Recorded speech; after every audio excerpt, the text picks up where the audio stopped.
আপনি মা হতে চলেছেন, বাচ্চার বাবাকে বলেন মিষ্টি নিয়ে আসতে, মিষ্টি নিয়ে তারপর বাড়িতে যাবেন। আপনি এগুলা কি কইতাছেন? আমার জামাই আরেকটা বিয়ে করছে, এখন সে আমার ডিভোর্স দিতে চায়। ওর জামাই তোর সাথে থাকে না, যে নতুন বিয়ে করছে এই জায়গায় ওর জামাই থাকে, ওর নামই শুনতে পারে না।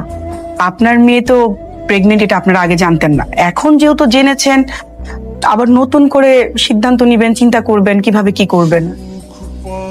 না, সিদ্ধান্ত নেওয়ার আর কিছু নাই। আমার জামাইও চায়, আমিও চাই আমাকে ডিভোর্সটা হোক।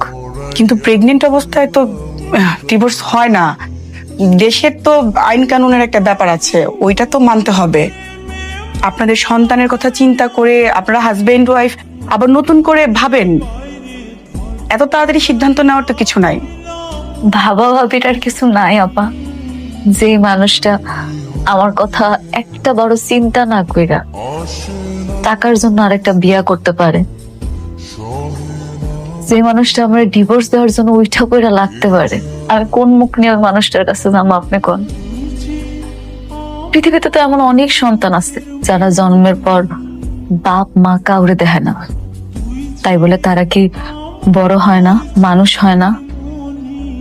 আমি আমার সন্তানের জন্য আছি, আমি ওরে বড় করব, ও জানবো ওর কোনো বাপ নাই।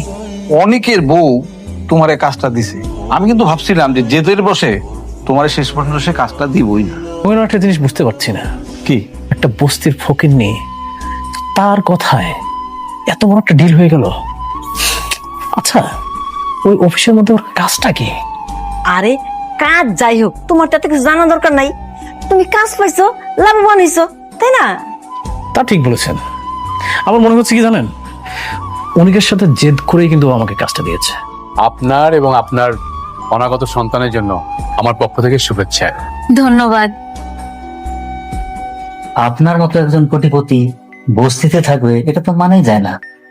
বস্তিতে তো থাকে গরিব ফকিন্নিরা, আপনি তো গরিব না। তাতে কি হয়েছে? আপনারা কইলাম না ছোটবেলা থেকে ওখানে মানুষ হয়েছে, এই জন্য হেনেই থাকে। আলতাফ সাহেব, আমরা এই বিষয়ে আলোচনা না করে আমরা ব্যবসায়িক আলোচনাটা সেরে ফেলি। ও শিওর। আমার একটা শেষ প্রশ্ন ম্যাডাম, আপনার স্বামী কি করে? নিয়োগে বস্তিতে থাকে, একদিন নিয়ে আসেন না, অফিসে আমরা পরিচিত হব। কিছু মনে করবেন না, আমি আসলে আমার বাচ্চার বাবার পরিচয়টা সবার সামনে আনতে চাইতেছি না। মানে কি, সন্তানের কোনো বাবা নাই আর বস্তিতে থেকেও এত অ্যাডভান্স?